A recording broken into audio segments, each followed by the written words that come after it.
Welcome. We are back for our fourth podcast. It is 12:44 a.m. Central Time, Parker. And can you please tell everybody why we are here? Wait, sorry, I didn't introduce this properly. We are the Young Guns. We're here to tell you the news and analysis that you need to hear. All right, and just a little bit that you want to hear because that's what keeps our views going. So, Parker, tell them why we were up at 12:45 a.m. doing this podcast. Yeah, go. We are.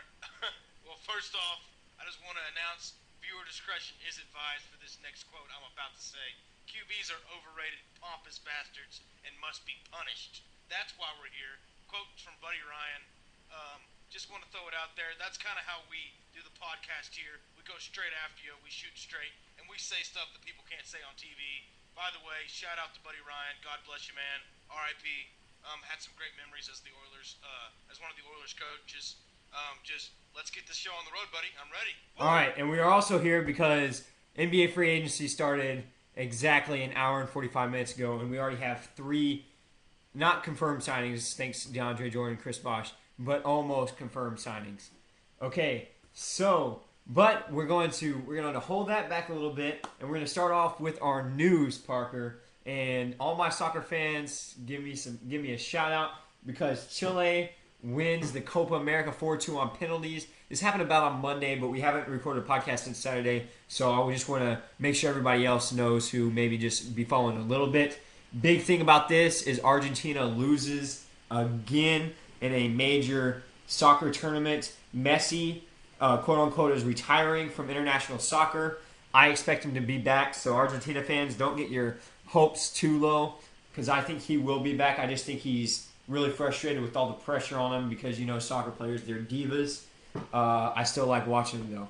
Iceland upset in the Euro Championship. Iceland upset my favorite team in this championship and my pick to win it, England, 2-1 to move on to the quarterfinals. Very much a sad day, but shout out to Iceland because they bring their A game. They're only a country of 300,000 people. Just a little story to tell y'all.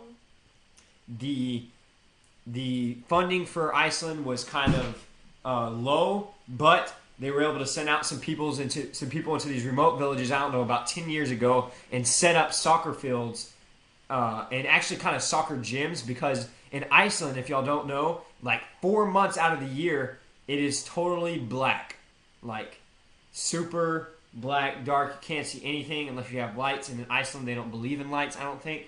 And so they have these soccer gyms type things, and it really kind of helped people learn the game a lot more and love it more. And next thing you know, they're in the Euros quarterfinals because they beat England. My new pick to win it is my own blood, Germany. I have to go with Germany. They're looking really good. I should have picked them from the start. So, Viva la Germany, even though I just used Spanish to say I love Germany. Long live Germany. All right, I'm super excited, Parker. You know why? Because my favorite team, Manchester United, signed a new striker, officially Zlatan Ibrahimovic, with the transfer window opening like 6 hours ago, July 1st, but they run on weird time over in Europe. So Ibrahimovic signed. I'm super excited. That's the first big signing for a major soccer club this transfer window. Expect you if there are any United fans listening, expect them to go after Paul Pogba too. All right, Parker, on to a little bit more that baseball. The Cubs struggle, but despite that, Chris Bryant hit 3 homers and 2 doubles in one game. Hasn't happened in 116 years. So give us a little update on that, Parker. Well, yeah, I'll tell you what. Chris Bryant is one of those players. I just compare him to kind of Mike Trout. He's in the Mike Trout range of just greatness. A lot like the Angels. Cubs were doing great early on, and obviously they're going through some struggles now. But the Angels are going through some struggles as well, and Mike Trout's still putting up numbers. So it just kind of brings up the question: individual players on baseball teams. It's a lot harder for them to carry a team in baseball than it is, say, basketball or even football if a quarterback carries a team. So it's just kind of, I don't know, I just wanted to kind of look into that kind of a big picture thing. It's just how, one player can play so well, yet the team can struggle. it's got to be very frustrating for that player. Although the Cubs are still in a good position, they're struggling a little bit, but they're still, they're still kind of in the middle of things. Yeah. But They're the reason why I say they're struggling is because they still have the best record in the league, so they're still very good. But all you baseball fans who don't like the Cubs, get your hopes up because they might not be at the top of the league for the whole year like we thought. Yeah, I think they're going to fall off, and I think they're going to fall hard. They're kind of playing off just pure emotion from last year. They're kind of having the carryover effect because they played so good and they came out of nowhere kind of last year, and all Chicago was kind of rallying around them. I think they're going to fall off kind of after the All-Star break. Kind of starting to fall off now. We're seeing it. So, and the real teams will step up, like our Astros and our Rangers. So we'll talk more about them later. Oh yeah, later, as in a couple seconds. Just hold on there. Indians beat Blue Jays 4-1 to extend their 13-game win streak. Cleveland is hot right now. LeBron James started a fire, and it just seems to not get put out. Don't worry, Cleveland fans. All I have to say is wait for the NFL season to start, and then you can start balling again. Yeah. We know y'all like to. Okay. But, shout out to the Indians. They're doing really good. They are leading their division right now. I heard them being compared to last year's Mets. They have very good pitching rotation, so watch them to be dangerous in the playoffs. Because I don't know if y'all remember, but the Mets were in the World Series last year solely based off of pitching. Yeah. And Giannis Cespedes. I think that's how you say his name. Yeah, Cespedes. Okay, the Stros stay hot, beating the Angels 10-4, half a game back from wild card, and that's only because they didn't play tonight. 8.5 games back in the division. Anything to say about this, Parker? Well, I know you don't want me saying this, and obviously you probably think it's a no-way scenario, but the AL West is very much within grasp in baseball. I mean, baseball, a bad week, Rangers could have a very bad week, the Astros could have a very good week, and you're looking at being 3 games, 2 games back. So I'm looking forward if they can get kind of close to staying around under double digits games back. If they can stay around 8 or 7 games back going into All-Star break, I'd like to be closer than that, but obviously that's not realistic. But if they can kind of stay where they are now and heading into after All-Star break, I'd like to see. I think it would get pretty interesting going into starting to play. I think we still have like 9 games left with the Rangers, 6 or 9 games left with the Rangers. So it'll be interesting to see how this goes. I'm looking forward to a great AL West showdown down the stretch in the playoffs. The Astros are playing great baseball. Players are stepping up. I'll talk about the Astros a little more in my quick take, but I just want to say I'm really proud of my Stros. We're looking good. We're 5 games over 500 right now, the best we've been all season, which is kind of sad, but still. So we're right in the hunt. Man, it's an exciting time to be an Astros fan. All right, awesome. Yeah, the Astros are doing good, and it's kind of bittersweet for me, but I still love the Astros, so great to see them winning. The Rangers stumble after an early morning rally against the Yankees. It was about 3:30 a.m. Eastern Time, 2:30 our time, when the Rangers completed their rally in the 8th inning to beat the Yankees. I don't know, and the rally started at 10 o'clock, so it might have been the longest rally in baseball history, but we were able to pull off a win, and good for us because we ended up losing 2 times to a very lucky but still very accomplished Yankees team who had 2 straight walk-offs. So kind of sad, but we're out of New York now. We can go on and continue our hot streak. Yeah. Okay, Pat Summitt dies. I know Buddy Ryan died too, but Pat Summitt, Tennessee women's coach, did it since 1973, I think, something around there, 1970s, way before I was born. Just a thing that's been circulating the sports media or sports talk shows is that she was at a time when she was the coach and also did the laundry for the team, and women's basketball at that time was 6-on-6, only 3 players per side, so it was basically 3-on-3 and 3-on-3, but they couldn't cross half court because they wanted to avoid physicality. And I think that's how women's basketball should be played today. Don't you, Parker? Yeah, I do. I mean, I'm not much of a women's basketball guy, I'll be honest with you, but Pat Summitt brought a different level of intensity to the game, I'd like to say. She definitely made it interesting. Her defense, and she would always say, it's one of her famous quotes, is you play defense with your feet and your head. So it's about getting in good position, and it's about thinking ahead. And she brought a whole new level of defensive intensity to the Lady Volunteers, and that's carried over. And now you see all the great women's teams that play. You look at UConn nowadays; they play great defense. That's how they win their championships. Of course, they blow people out, but they hold their opponents to like 50, 40 points. So it's crazy to think that that kind of mindset is carried over instead of just shooting threes all the time and just not really playing much defense. So women's basketball has been exciting since Pat Summit has taken the helm, and now she will be missed. I'm very saddened by her death, but Yeah. Too early too. 64. yeah, 64 is way too early. It gets me thinking. It's like, wow, that's really upsetting. But her legend lives on. She has a statue right outside in Knoxville, so she will definitely be a hero for a long time. Is it made out of gold? Did they just kind of steal some gold from their next door neighbors? Yeah, I don't know if it was made out of gold or bronze, but we'll see. I'll look into it. All right. Okay. Yeah. So, rest in peace, Pat Summit. And if y'all didn't notice me and Parker's sarcasm, Yeah, we love Pat Summit, but we do. we think women's basketball is doing great. 5-on-5 is awesome. We're not bashing women on this Yeah, show. we're not. Wink, wink. We're two guys. We like to focus on the male sports that are a little bit more competitive. I'll go out and say it. I'll be the one to say A it. lot Me more and Micah, competitive. we're both hitting it, but we were both hinting it. It's not like we were shying away from it because we definitely weren't. But Pat Summit, I posted on the page, and I do believe it. She did make the women's game more watchable and more intense. So I will say that. I'll just leave it at that. And Micah, if you want to add anything to that, you can. But No, but I'm gonna add a little bit to Buddy Ryan. He also said that QBs cannot make accurate passes if they are sitting there on their butts, laying down, moaning on the ground. and He he was says probably they cannot make accurate passes if they are in pain. He also said that too. So yeah, Buddy Ryan, he will be missed. He is a true Texan at heart.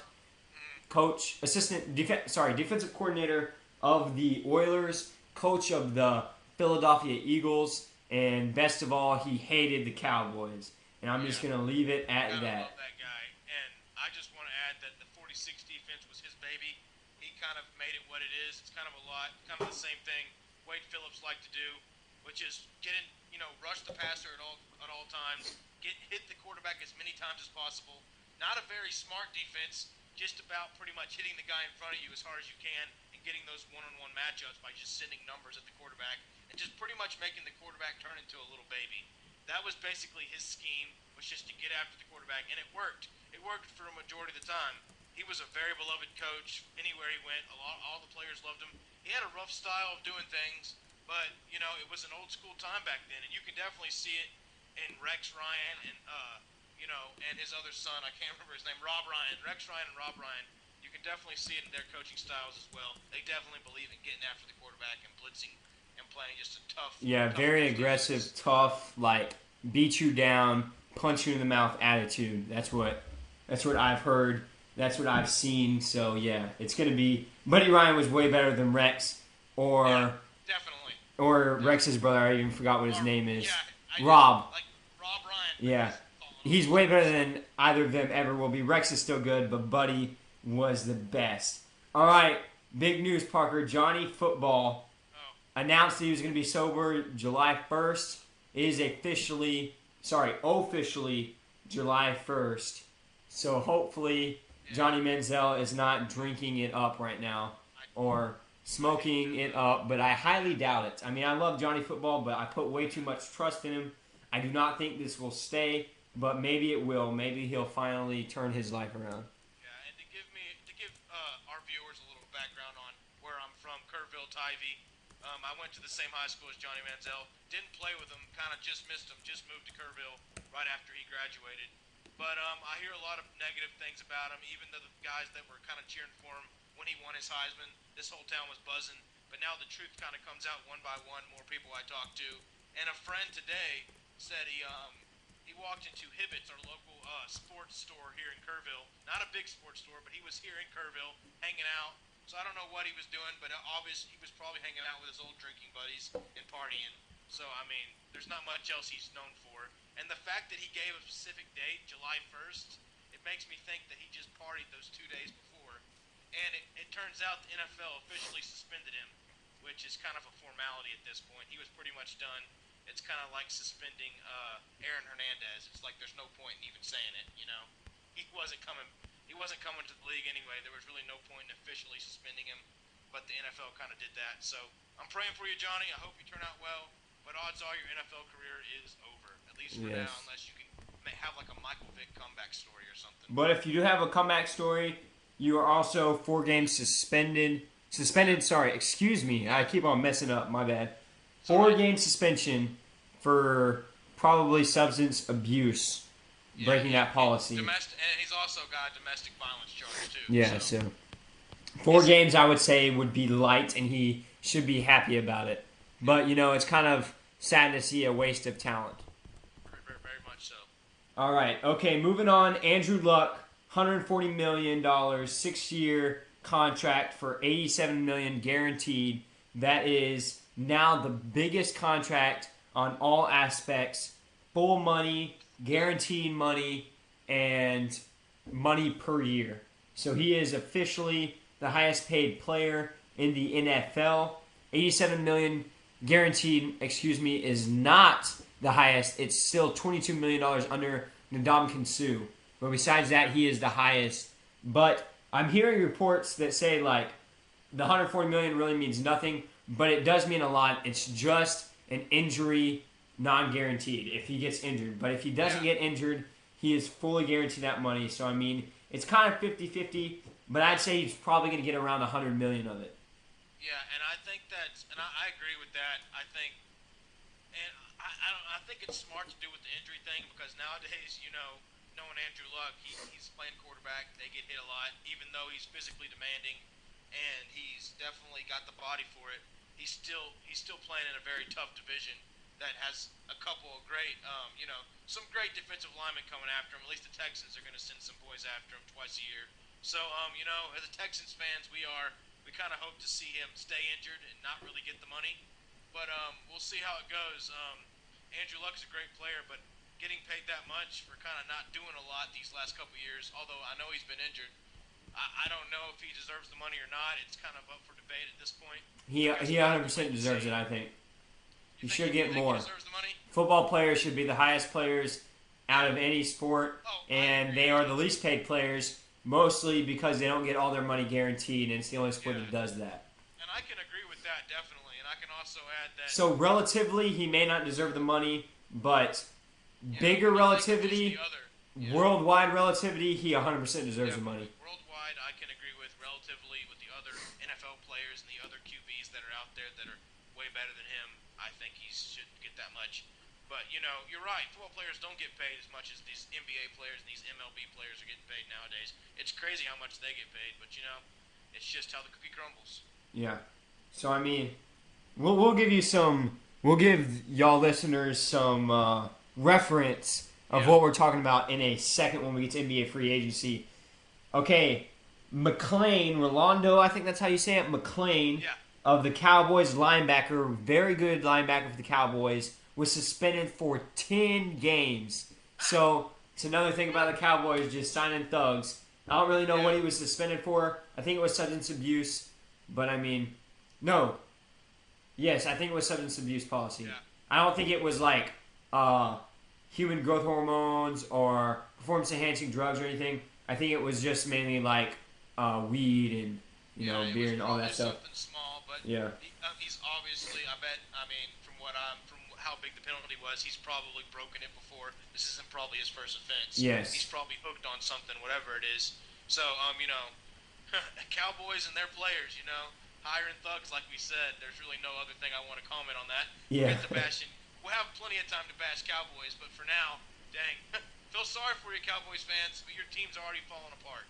Yeah, exactly. All right, defensive tackle Richardson for the Jets was suspended 1 game, and I'm not really sure what this is for, but I think it may be his police report that came out. I think it was a year ago, and I think he was out all this past year, so he may just be getting his 1-game suspension now, if I'm not mistaken.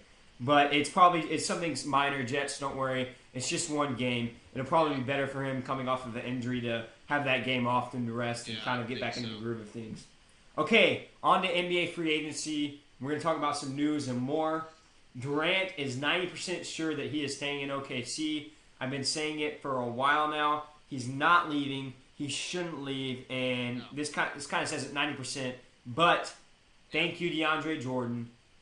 We are never sure. He is going to meet with the Warriors, the Heat, the Celtics, the Clippers, and the Spurs. So all you fans of those teams start cheering. And he has already met unofficially with the Rockets and the Knicks. And that is just meetings with James Harden and Melo. And I have no doubt that they definitely talked about free agency. So all you Rockets fans who are worried about Kevin Durant not getting a meeting with the Rockets, he technically did, so don't worry about it. But he's staying in OKC, I'm almost positive. Staying in OKC. And meetings were out of just those meetings were out of just pretty much respect for those teams that showed interest in him. He's already made up his mind long before I think even before the season ended, he made up his mind. And talking about basically guarantees, Andre Drummond is basically an official guarantee to stay with the Pistons. He is a restricted free agent, and the Pistons are expected to match anything that anybody offers him. So it's gonna be pretty simple like that. LeBron James is not leaving Cleveland. I think we all know that. He came out and said it. And Dwayne Wade, despite speculation, you can hear it from my voice right here. Mark my words. Dwayne Wade is not leaving Miami Heat. He never has. He never will. He is a Heat. Wade County, baby. He is a Heat man. Okay, Dwight Howard is going to meet with the... Oh, sorry, excuse me. Yeah, okay, here we go. Dwight Howard is going to meet with the Celtics, the Hawks first, possibly the Knicks, and possibly one other team. He's looking for around $24 million a year. I guess that's kind of what he's going to get. He turned down $23 million, but I'm just going to let you know some of the signings that I'm about to announce. He is definitely probably going to get $23 million a year. Yeah, and Dwight Howard, I think I heard him going with him and Parsons, his old boy Chandler Parsons were teaming up, and I think they were looking at the Portland Trailblazers together. Okay, so maybe the Trailblazers is the fourth team that he's meeting with. They may have been that other team, but if they get together and go to Portland with Damian Lillard, that'd be pretty interesting. We'll just have to wait and see, but Howard will definitely get his money. Parsons not so much. If he's looking for a max contract, he's not going to get it. But at this day and age, we're gonna throw out some numbers here in a minute, but a lot of random players are getting those big money deals. So we'll see if the NBA players are getting paid this year, man. It's crazy how big the cap room is now. Yes, paid. Speaking of Parsons, he will most likely not go back to the Mavs because he's looking for a max contract. Mm-hmm. There's reports that he's probably going to get it. So the Blazers and Grizzlies are the two teams that are most interested, like you said, Trailblazers. And also I bet Parsons goes to the Trailblazers. That's just me. It's probably where he's going to go. Fit for him, I think. Yeah. All right, the Mavs, and it's kind of funny, I think Damian Lillard will kind of actually teach him how to block a shot. Yeah, he's gonna show him up in practice every day. He's like, this is what 0.3 seconds looks like. He's gonna be like, Chandler Parsons, we'll give you a max contract as long as we can reenact that play against the Rockets 3 years ago.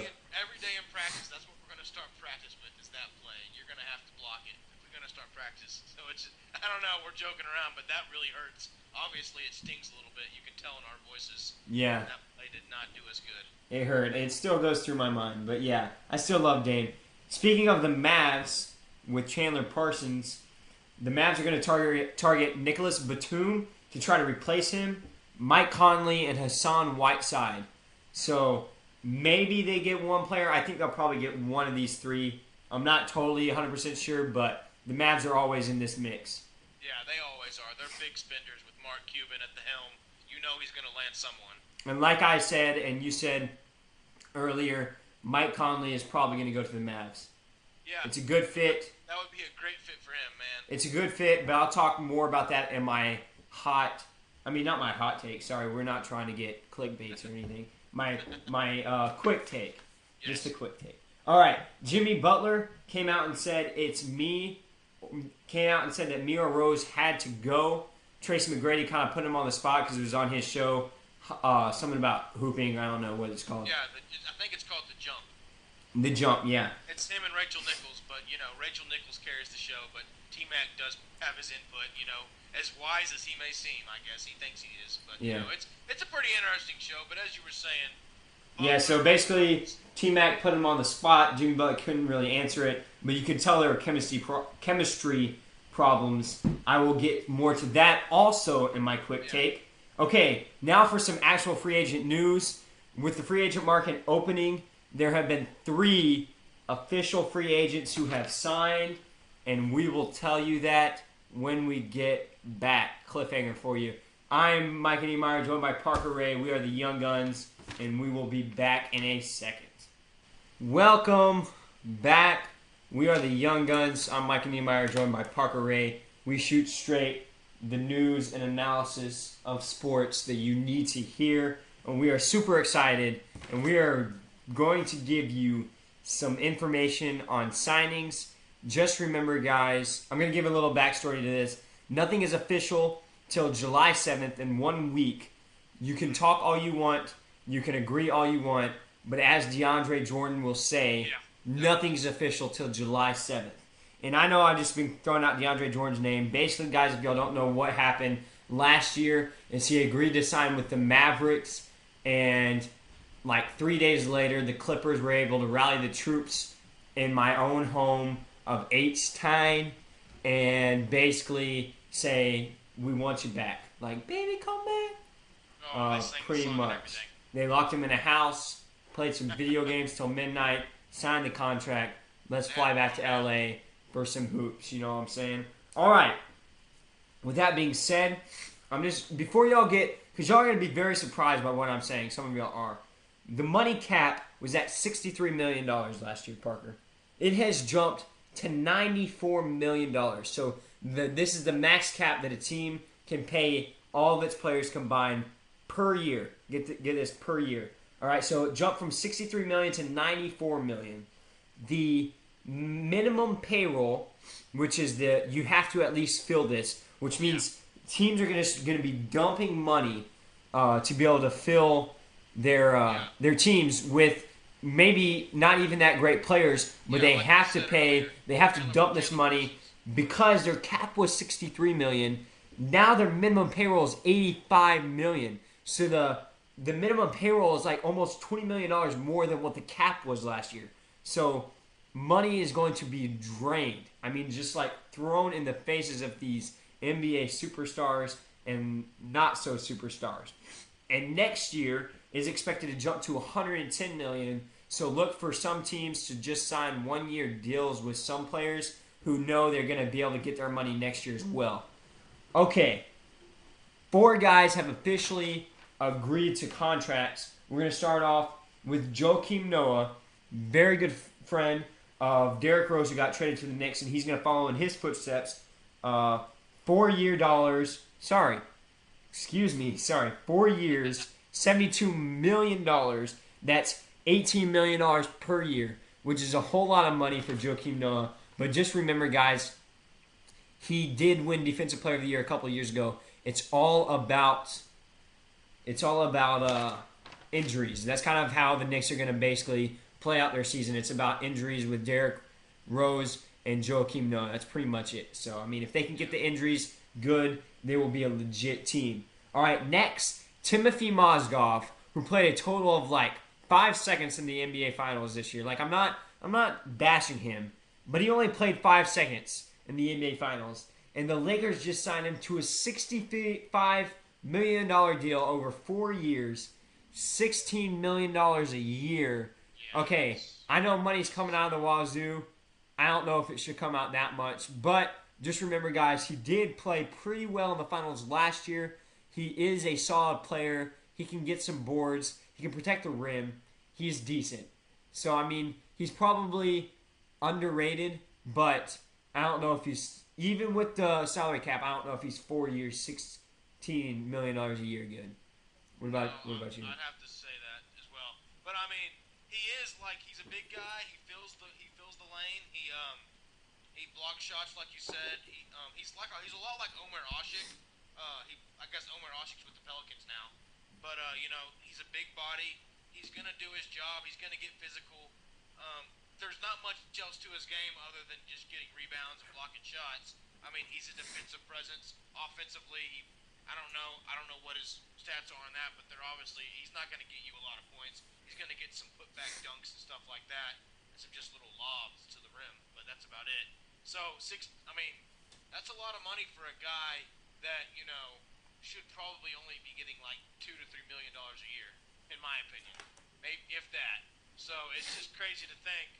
But the league is all about spending. You have to spend, and all this money is going to be thrown out at players that, like we said, may not even be that good. But we're going to start seeing some overpaid NBA players, and will that, and on a bigger scale, will that affect the play of these players? I don't know, but we'll have to wait and see. This NBA season could be very interesting. This next season, we're going to have to watch. Yeah, it can. It just kind of depends on the loyalty of the players. Mm-hmm. Okay, Bradley Beal is going to sign $130 million, 5 years, $26 million a year max contract. I don't know if he's really lived up to it, but he's a great young prospect. I love the kid's heart. He's got great talent. So I don't know if he's worth it yet, but maybe in 3 years he will be. Yeah, I'm definitely more upside on Bradley Beal than obviously Timofey Mozgov. Timofey Mozgov, you know what you're going to get. He's already maxed out his ceiling.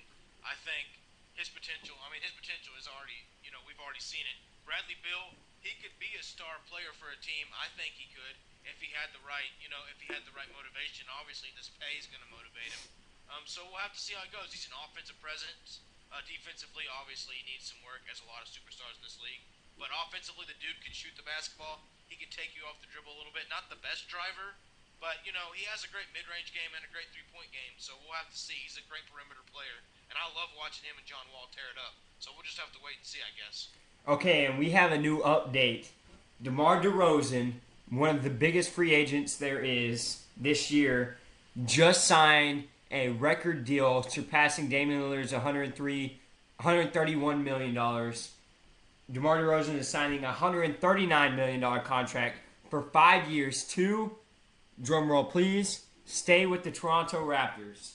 So he's not going to LA. I'm kind of sad, but also I'm happy because I love this Raptors team. They're young. They have heart. I love Kyle Lau. I love DeMar DeRozan. I think he's still underrated. He's a great player. So all you Canadians and Toronto fans, be excited because your boy is staying for $139 million.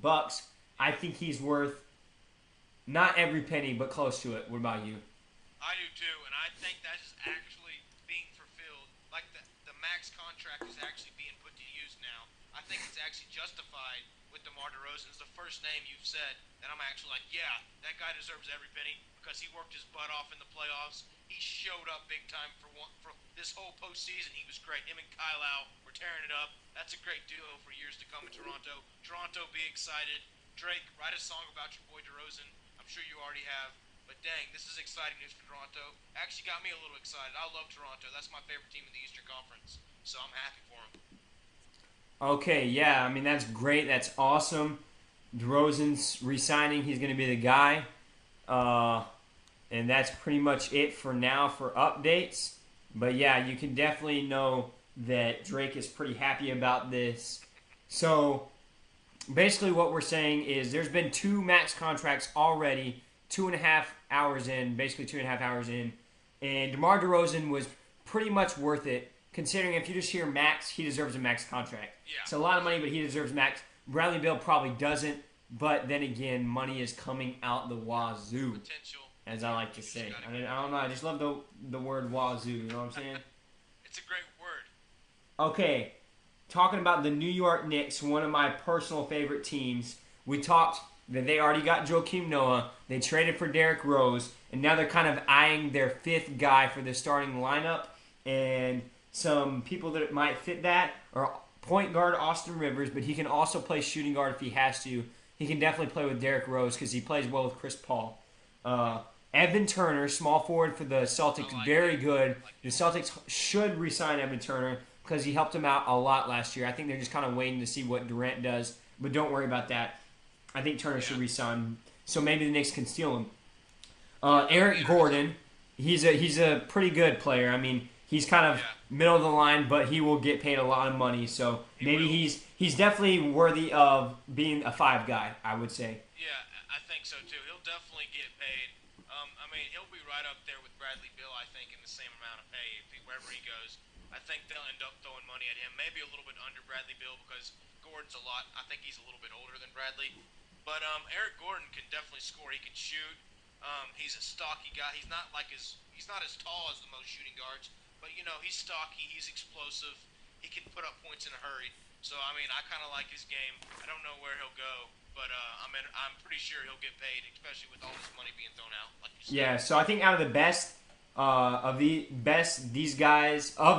sorry, out of all of these guys, the best probably Evan Turner. But I forgot to add one more person.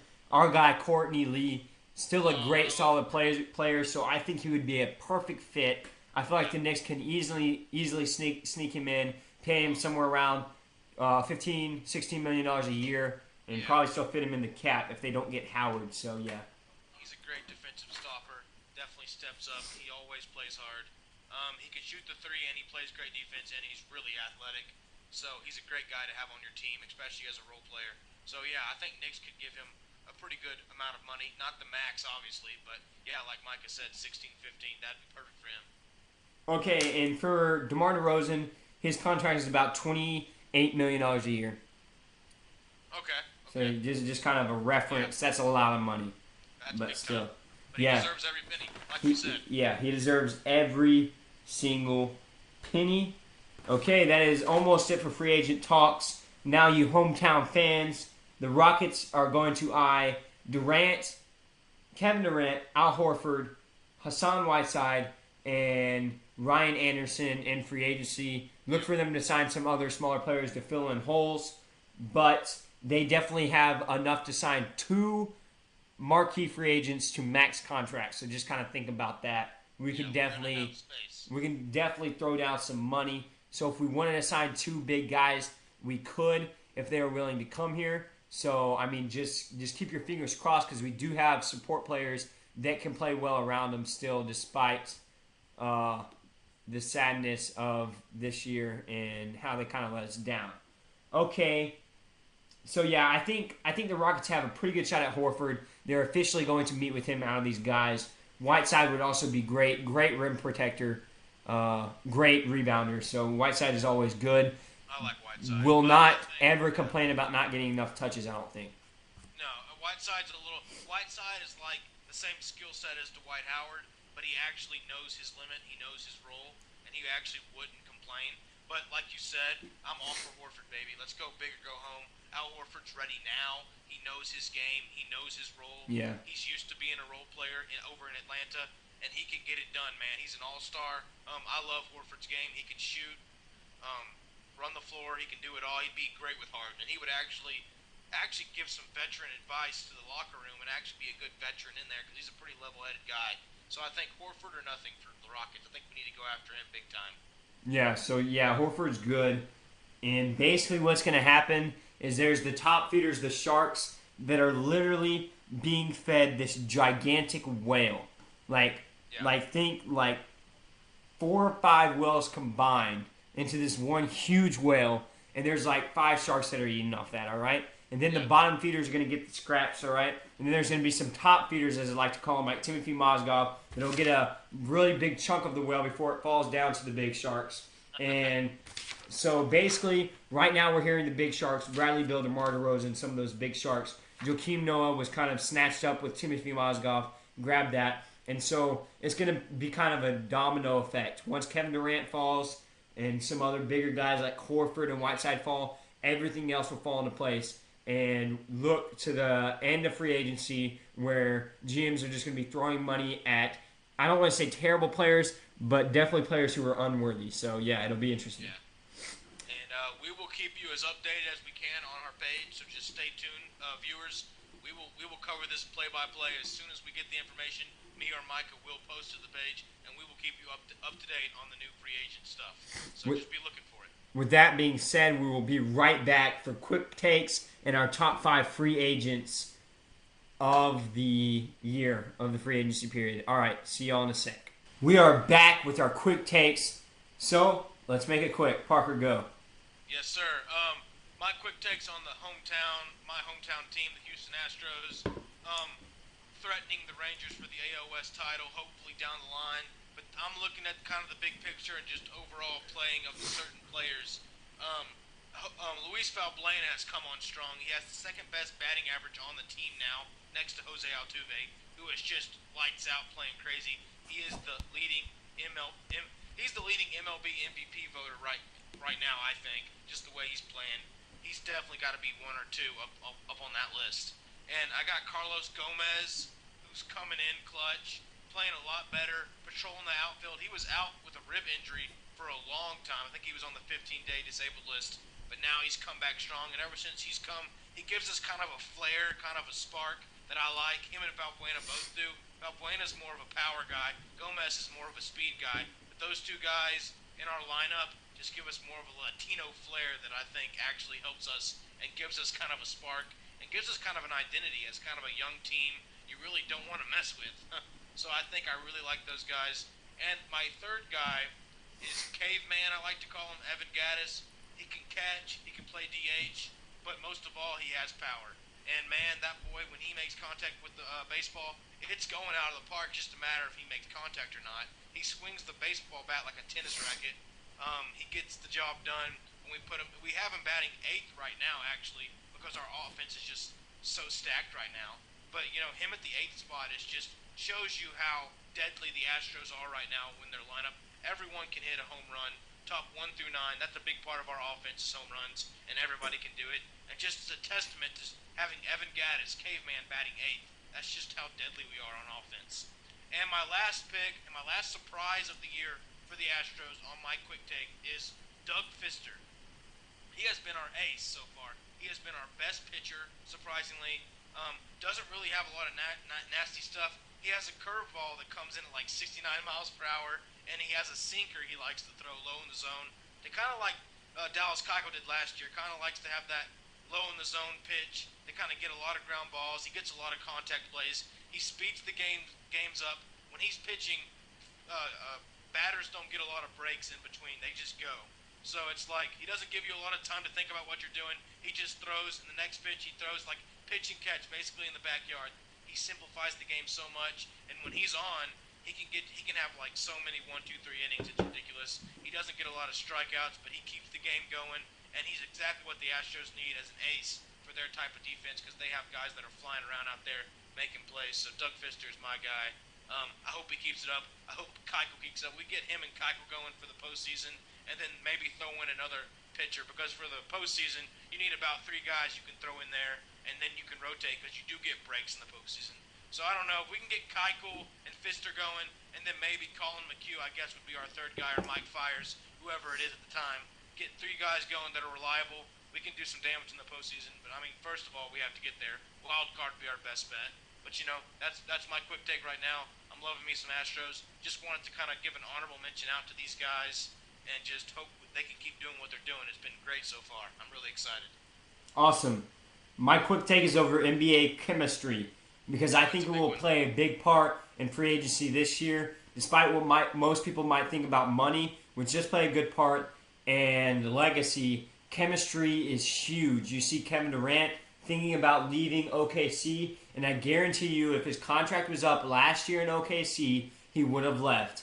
But him and Russell Westbrook are bros again. They're back together. Last year in the offseason, they really clicked because they knew they had to click or just be miserable with each other for another year. That didn't happen, so they were able to get back together. Chemistry plays a big role. Like I mentioned earlier, Derrick Rose and Jimmy Butler said that him or Derrick Rose had to go.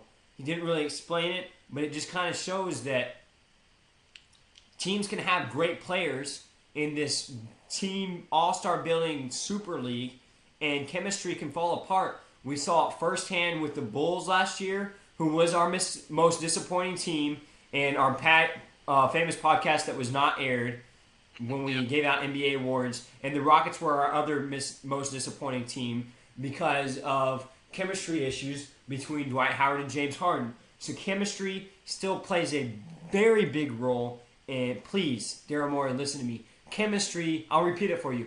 Chemistry plays a very big role in a team winning a championship. Ask LeBron James, the person who can pull together anybody. I mean, chemistry plays a big role. So don't be too excited if your team signs a guy because it may not work out. And don't be too surprised if some people leave because chemistry is huge in NBA free agency. It's huge in the NBA, and I feel like people overlook it in the NBA. So that's my quick take. With that being said, we have a lot of news that I have kind of looked over. The Rockets and Kent Bazemore have been in talks for the past couple hours. No deal because the Rockets are not biting on the Kent Bazemore trap of $19 to $20 million per year. We're going to keep our options open. But Josh, I don't know what his last name is, but he's in Philadelphia now. One of the guys who was on Sports Radio 610 in Houston said that the Rockets probably, because he knows the Rockets very well. He's a very trusted guy. I trust him. Rockets likely have the inside track on what's going to happen.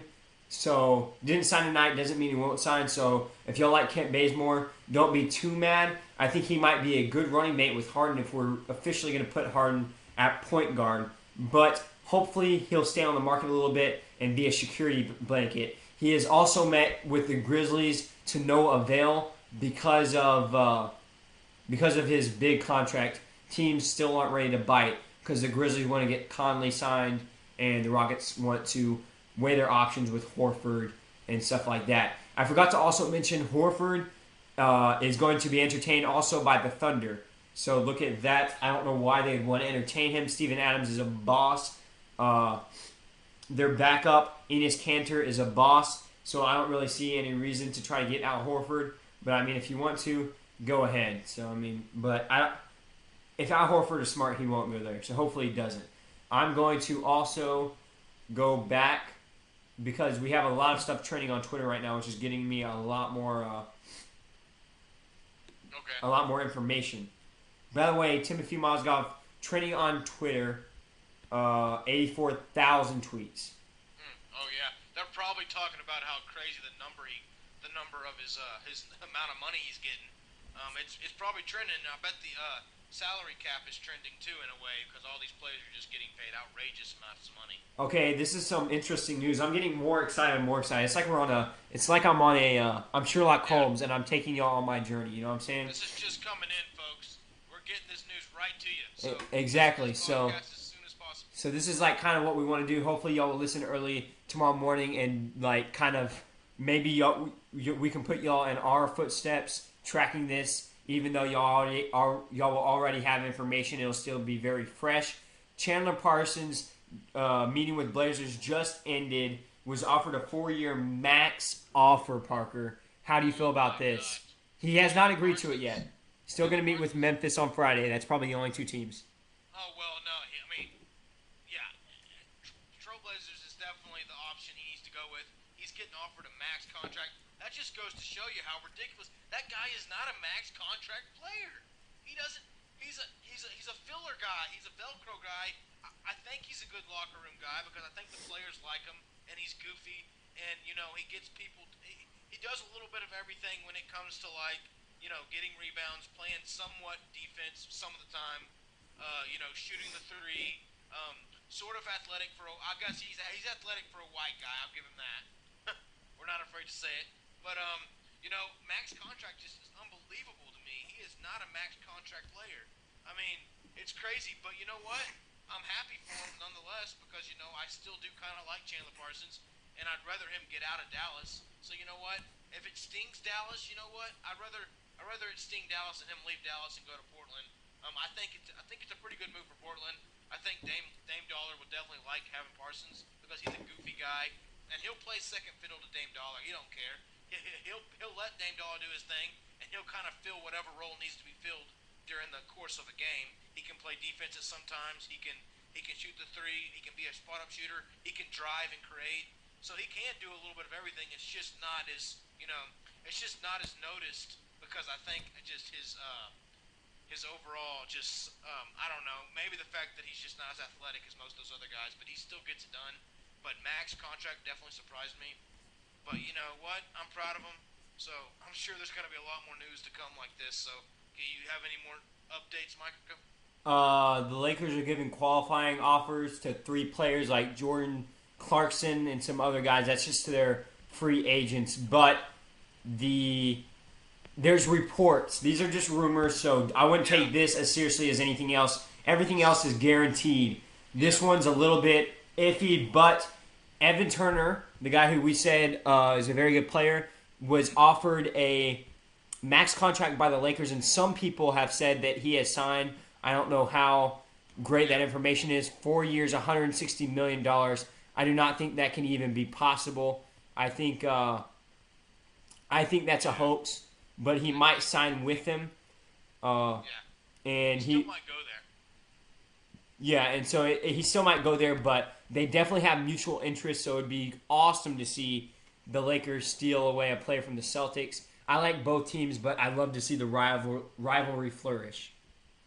Yeah, I think I want to go back to the Parsons one. I think if he end up taking the deal in Portland, I think that opens ears for Dwight because him and Dwight were great buddies in Florida, and they played basketball there together. So I think that would definitely open ears for Dwight and have a big three in Dwight Howard and Chandler Parsons, and I guess you can put Chandler Parsons as a big three because he's getting paid like one, and Damian Lillard. So Portland's making moves, and I'm excited for them. Just makes the West that much tougher for our Rockets, though. But you know what? I'm hoping the Rockets. Hopefully, we hear a name for the Rockets pretty soon. It probably won't be tonight, but hopefully this weekend or somewhere close to it, we hear some players signing with the Rockets. Yeah, Rockets fans, I definitely expect us to get a very good player. So yeah, don't be sad. We will be looking good and very entertaining next year, and anything is possible with James Harden. I know that sounds crazy, but I have trust in him. He's my guy. He's my man. All right, sad news. Al Horford is going to meet with the Celtics as well, so he is entertaining a lot of people. Hopefully he sees that we are the best bet for him. Yeah, I would think so. The Celtics don't have a James Harden, so I think if he wants a chance at something great, he would come over here. It would just be the whole chemistry thing you're talking about. But I think the difference between Horford and all the other free agents out there is Horford is such a laid-back guy. He's a lot like Tim Duncan. He's pretty chill.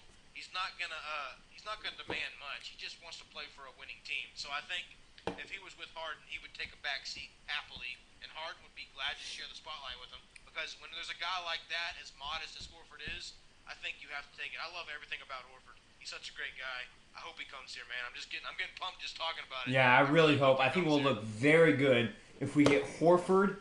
And surprisingly, I wouldn't be mad if we got Bazemore. I mean, that'd be a solid starting lineup still. So look at that. Hopefully, we can get Horford and Ryan Anderson. Though we need a power forward. Oh, you're right. We need a center. I like Capella, but I think Capella is still. Fits our offense more. Yeah. If we want to be a D'Antoni system, we might as well stack it up with great shooters. I mean, we would be run and gun all the way. We'd put up 120 points every game, probably. Okay, yeah, you think about. I mean, I don't know how much we'll put up, but James Harden just around 30 points per game last year. Well, Al Horford around 20, 22 points per game. Anderson around 18. So just out of our big three, we would have around. Let me do my math right. 80 points just from our big three. Yeah. Bench can add another 40. That'd be so easy. Yeah. So I mean. Yeah, I mean, at 120 was definitely a big number, but you get my point. We would be running and gunning, like you said. I'm saying that it's not as crazy as it seems. Oh yeah, I see what you're saying. You're solidifying it. Yeah. It's a late night, folks. Excuse us, our words aren't very good. Yeah, right we're just trying to make this exciting though. Yeah, it's 1:41 a.m. Central Time. Y'all don't understand how late it is. Yeah, it's 1:41, guys. It's late for us. By the time y'all can get it, it'll be bright and early for y'all. Unless we have some late Facebook users out there and late YouTubers, then y'all will see us at the same time. I bet we have some late guys out there. But All right. I mean, we're almost at 300 likes, so that's pretty good. Okay. So, I think that is it pretty much for our scavenger hunt. We will definitely keep updated, but without further ado, top 5 free agents. And there are some things in here. I didn't say this, but we're gonna try to keep the restricted free agents out of it. If you added some, I won't get mad at you. Just throw in a couple more guys that you may like. If you add restricted free agents, and also we're not gonna have LeBron, Durant, or Wade because they are officially, basically officially staying where they are. So yeah, that's pretty much it. I had to change my list a couple times because as we started the podcast, more and more names started to sign, or rumors that they were starting to sign. So I definitely took those guys out of my list. But I'm looking forward to this. It should be a fun one. It won't be as heated as our last one, but it'll still be a fun top 5. Yeah, I haven't. There's one guy I didn't take off my list, but I'll just keep it up. That I'll name. I'll name some other names that are still great free agents. Okay, who's your number 5, Parker? I got Harrison Barnes, small forward from Golden State, a championship caliber player who didn't quite show up in the finals last year.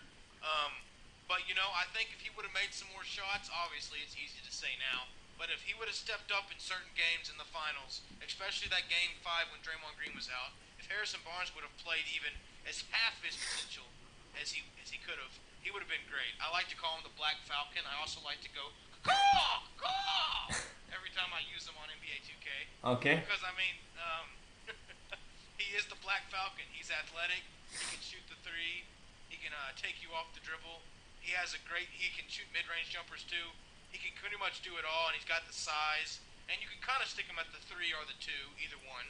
But those are pretty much his 2 positions. He's definitely not a point guard or a playmaker, but he can definitely score the basketball, and he's definitely a good defender too.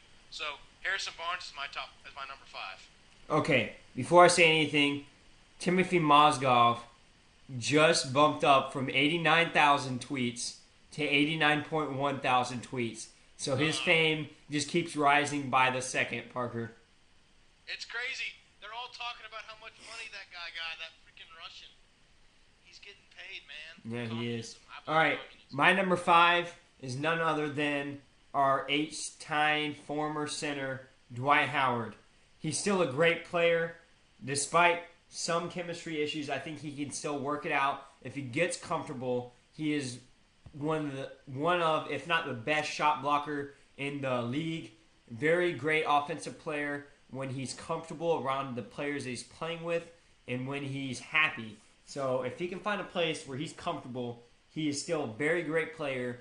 Just last year, the year before last, I guess if you're not this past finals, but the finals before that, like the playoffs before that, the Rockets were in the conference finals. Dwight Howard was in the conference finals for only the second time in his career, so he still has a lot to offer. He always shows up in the playoffs, no matter what chemistry issues there are. So Dwight Howard is definitely my number 5, and you can make a case for him to be higher. Well, hey, he's right there. That's a good pick. I guess you want me to go for number 4 now? Yeah, you can hit it. Okay. I'm going to go with Hassan Whiteside for number 4. He was a great center for the Miami Heat.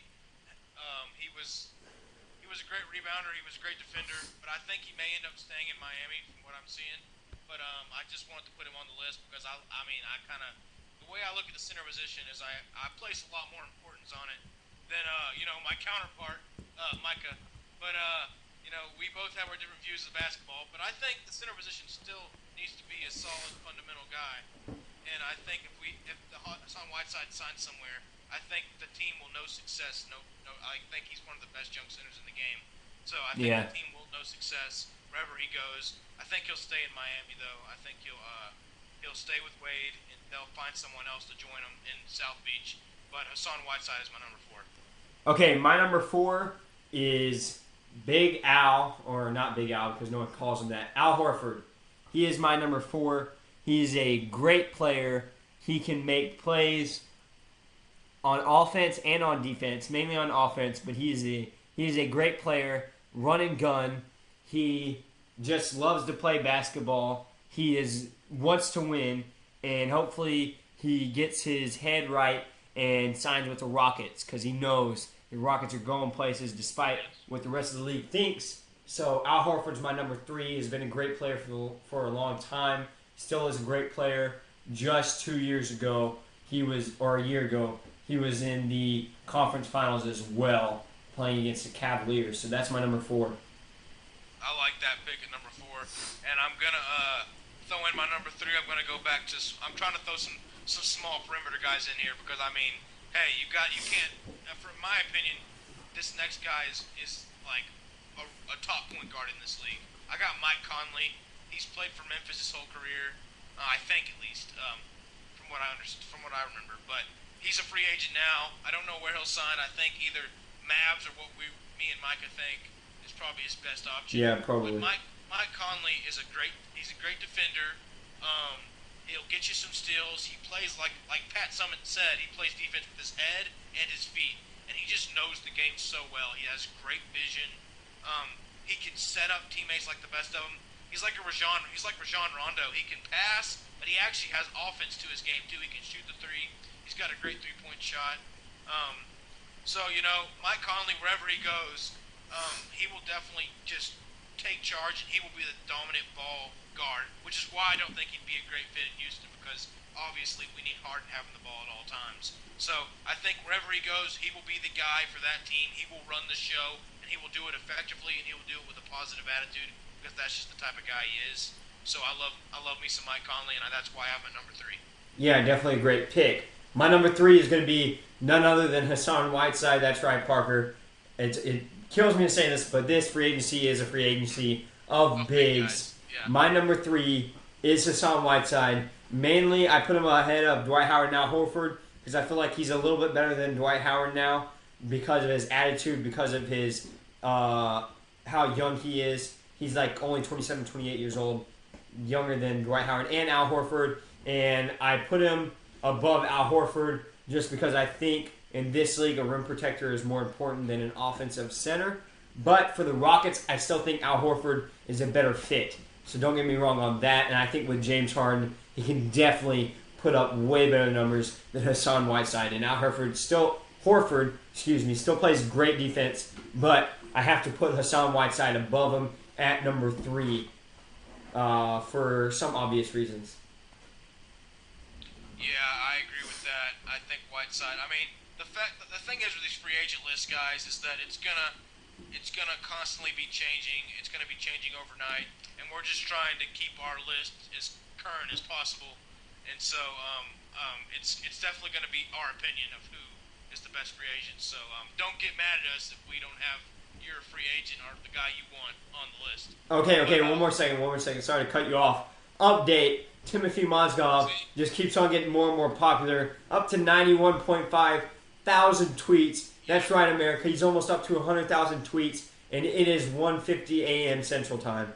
See, that's what we're saying. It is crazy. It is nighttime.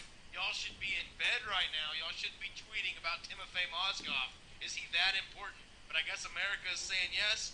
I guess the NBA fans are saying yes. I bet he's... And all the Lakers fans, all the hidden Lakers fans are saying yes right now. All the Laker fans are coming out of the closet saying, woohoo, we got Timothy Mozgov. We're going all the way, baby. It's the off season. It's free agency time. It's time to get excited about those no-name guys that you think can carry your team to a championship. It's time, baby. It's time for everyone to come out of the closet and be Exactly. NBA fans again. Exactly. And he's a bad dude when his name isn't Timothy, like some little white kid who goes to a private high school and just is pampered all his life. No, his name is Timothy Mozgov. He is down. He just play basketball to get dirty. You know what I'm saying? Yeah, All right, he's Parker. a physical guy. All right, Parker. Sorry to cut you off. Who is your number 2? My number 2 is actually pretty funny. It could have gone. I could have rotated these guys. I think I actually just switched them back and forth. But obviously, my inner Rocket is coming in to being biased. But that's just kind of how it is with my top 5. It's going to have a little bias in there, I will admit. But my number 2 is going to be Dwight Howard, man from Houston. Like you said, you had him at number 5. You admitted he could have gone higher. And I'm not going to bash you for this. I can definitely respect this.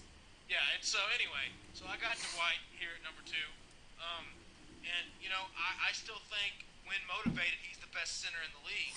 But that's the problem, guys. It's when motivated. That's why I switched him out with my number 1 guy, who I think can be a big help for, my team down the line. Won't get into that later, but obviously I'm hinting.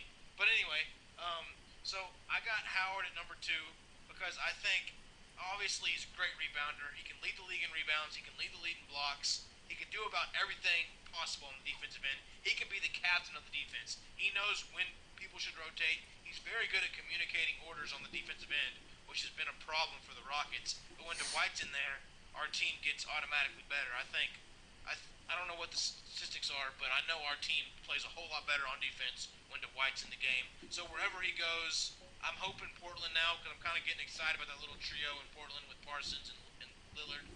But wherever he goes, he'll be a defensive captain. He could still. I don't know about his post game, but his pick and roll game is bar none. Like he's one of the best pick and roll centers there is. If you get Dame Dollar or even Parsons, a guy who knows how to pass it to him and doesn't just throw it off his foot or throw it away or do something crazy with it, but a guy who can make accurate passes, I think he'll be great. He'll thrive. He can alley oop with the best of them. Him and DeAndre Jordan both are the best alley oop centers in the league by far. So I mean, you just throw it up to the rim, this guy's gonna get it, and he's definitely a game changer. So that's why I have him at number 2. Well, if you can't beat him, join him, right? Yep, right. That's right. And we're still going to put some beat down on Trailblazers, even if Yeah. I would like to see Trailblazers be good because I love Dame Dollar, but we'll still beat the beat down on them. All right, my number 2 is DeMar DeRozan. I know he signed, but I made this before he signed. He's a great ball player. He deserved his max contract, and I think that's all I'm going to say. Besides one more thing, he's just look out for him, especially Team USA, because I'm pretty sure he's playing for us. It's going to be exciting to watch him in the near future. All right, here are some of kind of my honorable mentions just to throw some in there since DeMar DeRozan signed. Ryan Anderson, still a great power forward, puts up solid offensive numbers, and I think he could definitely go to the Rockets. It's definitely going to depend on how long he is willing to wait for the Rockets to sort out this Al Horford deal. And also Harrison Barnes, like you mentioned at number 5, he's still a great player despite him absolutely choking in the playoffs. But that happens, so I mean, you just gotta have to regroup. Okay, who's your number 1, Parker? Well, like you said, I did a lot of moving around as this podcast got started, and we got like up to date minute updates on Twitter. I had DeMar DeRozan number 1. I will admit he was my number 1 guy, and I'm so happy he got the max contract in Toronto. And I just think he's one of the best young players in this league, and he can dominate a game when need be on the offensive end. But since he already signed, I did some moving around, and I adjusted my top 5 a lot. There's a lot of scratches on here, but my number 1 is Big Al Horford. Like you said, I think him coming to the Rockets, or if wherever he goes, as just a general overall player, this guy can post up. This guy can shoot a mid-range shot. This guy can shoot a three-point shot. This guy can rebound. This guy can block. This guy doesn't talk a lot of crap. This guy is a great locker room veteran. So that all being said, overall, he is without a doubt my number 1 free agent this year. Whoever signs him will instantly get better. He's an all-star. He's just a great guy to have on your team. If the Rockets get him, which I think that'd be his best fit because a running gun fit, he can pick and pop with Harden. I think it would be great to have Horford and Harden over there. But we'll have to see. We'll have to wait and see how that goes. But yeah, Al Horford is definitely my number 1 guy just because of all those things I mentioned. One of the best free agents out in the market and the best free agent we've had in a while come to Houston. So hopefully we get him. Okay, this isn't confirmed. I'm about 50-50 on this, but Kent Bazemore has agreed to a deal with the Rockets, 4 years, $86 million. Oh, wow. I'm not I'm about 50-50 on that. So Okay. So maybe not. The Vertical reported that they are semi-trustworthy. So I don't know. I don't know what to think. Dang. I know some places like that you don't really know. I'll do some research later, and if anything happens, we'll let you know on our page, guys. So just tune into that.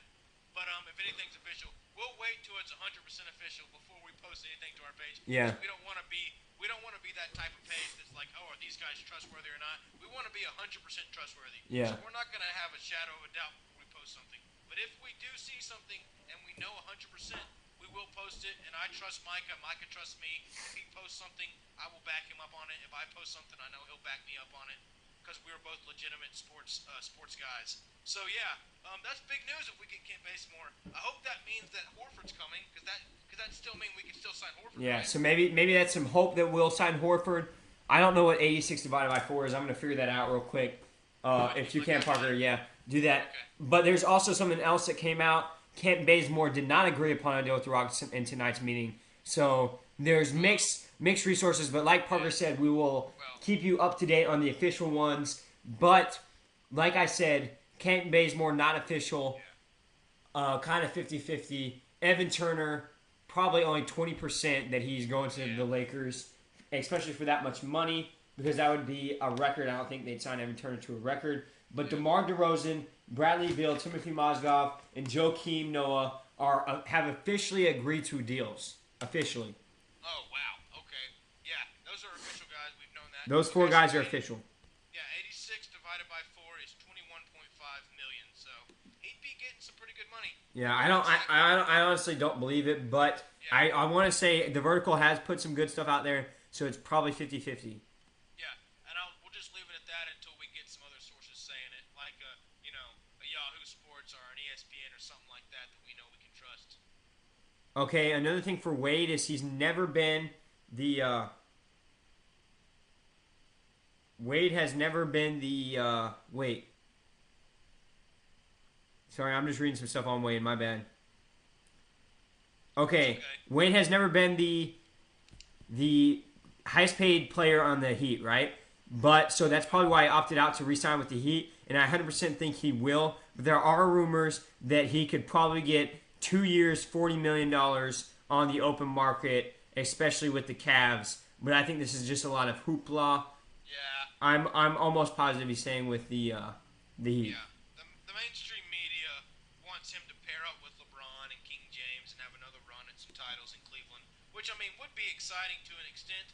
But that's just the mainstream media blowing hoopla at you. Me and Mike are here to tell you the facts. He is staying in Wade County. He is staying in South Beach. He's stayed there all his career. He's probably going to finish his career out there. I'm almost positive.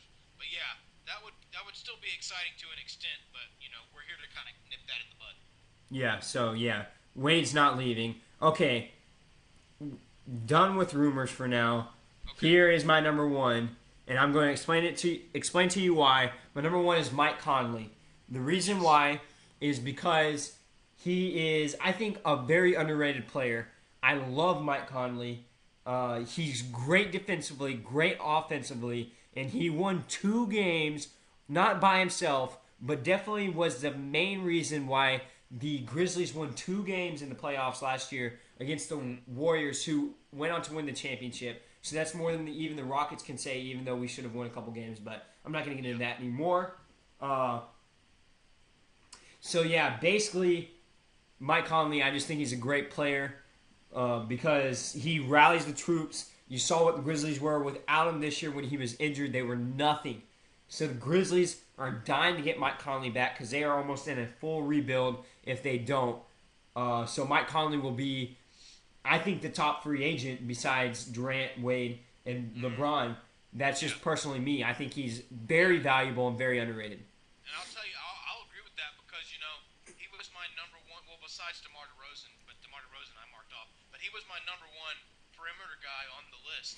So, because that's just kind of how we view the NBA. We view it a little differently. I like to put the big guys up. But in today's modern NBA, yeah, you are completely on the money with that. Mike Conley is the highest free agent. Once those big pieces fall, people are going to want a ball-dominant guard like Mike Conley to run the show. So I agree with that 100%, man. You are right on. Yeah, so I definitely like Mike Conley at number 1. Okay, I'm just going to kind of go down my list, and then you can, Parker, about where I think my free agents are going to go, and then where I want them to go. Yeah, all right? Okay. So at number 5, I'm just going to kind of throw in Harrison Barnes. I guess you threw him in at number 5. I'm going to throw him at number 5. I think he'll re-sign with the Warriors just because the Warriors are not going to have a good small forward, and I don't think they're going to sign anybody else. So Harrison Barnes re-signs with the Warriors. Warriors trying to keep the team intact.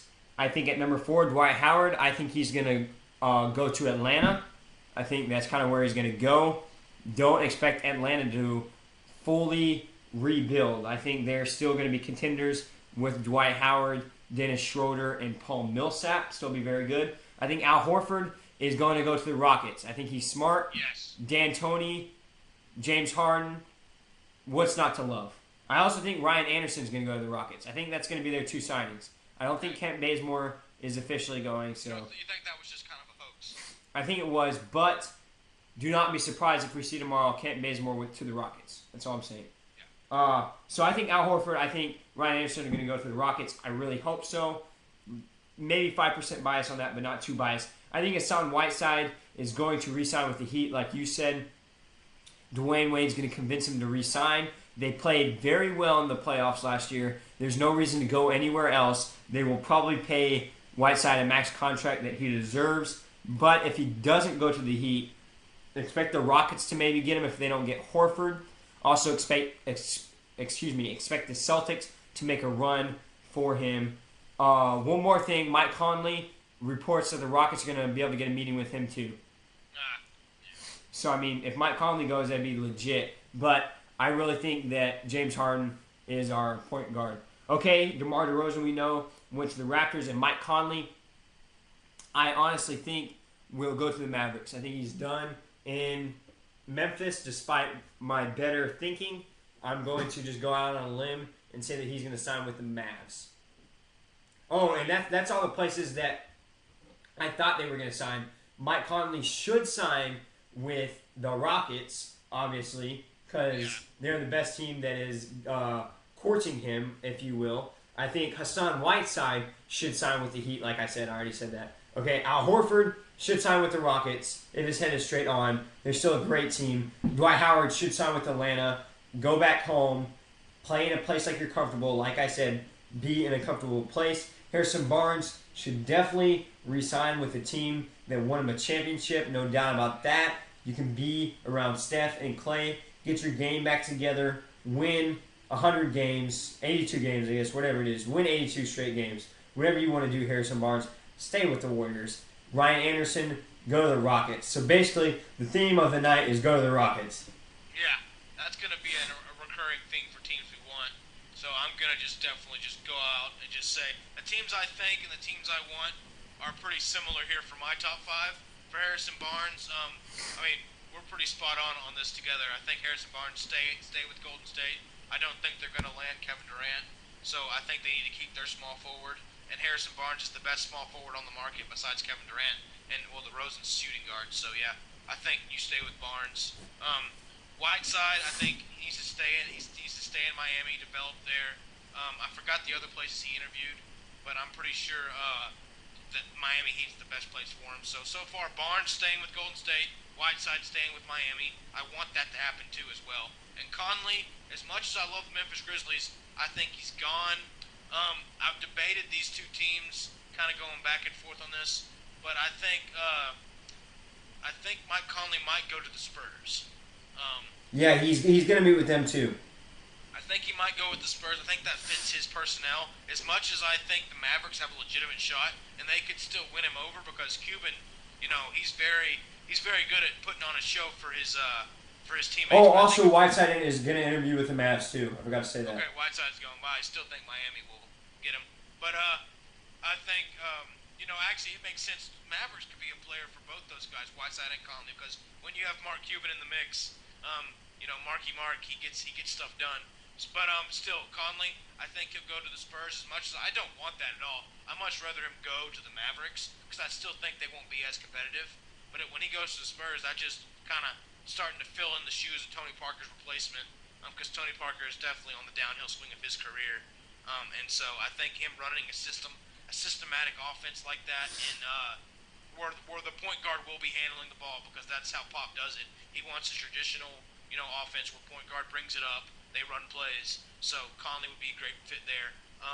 For number two, I got Dwight Howard. I think he'll go. I think he will legitimately sign with Atlanta, like you were saying, because that's his home, and that would be kind of a switch off between Howard and Horford. It'd be almost like a trade, but it wouldn't really be a trade because free agents. But so it would be kind of a switch off. I think it's his home, but I want him to go to Portland. I think that'd be exciting. That would make Rip City very fun to watch. Chandler and White would be joining up again. It'd be very tough for the Rockets to beat them. But I have faith in James Harden. I have faith in if we get Horford and if we get another guy like Ryan Anderson, I think our offense will just be too much. It'll be a scoring fest, but I think eventually Horford will school Dwight in the post because Horford's just way more skilled than Dwight is. And so my number one guy obviously is Horford. I want him to go to the Rockets. I think he should go to the Rockets. That'd be his best place to go. I hope he doesn't stay in Atlanta. I know he has a lot of other suitors, but I think the Rockets are his best bet to win a championship. So that was my top five. Okay, there it goes. Horford to the Rockets, and everything else. So that's going to be it for the Young Guns. And to end it up, we shoot straight the news analysis you need to hear. I promise it'll get easier to say that once we do it a whole lot more. Yes. We're almost at 300 likes. Please support the page. And yeah, we just want your support. You don't always have to listen. Just view it on YouTube. Like it on YouTube. Like the page. Favorite the tweet. Favorite the post. Share the post. That's all we need is your support. You don't have to listen to us talk. We love it. But please leave a comment too if you actually like to listen to us. And I'm going to end it off. I'm Micah Niemeyer with Parker Ray. Ending it off with this. Timothy Mozgov, 93.4 thousand tweets on Twitter. Trending up. Fame up. Drop the mic.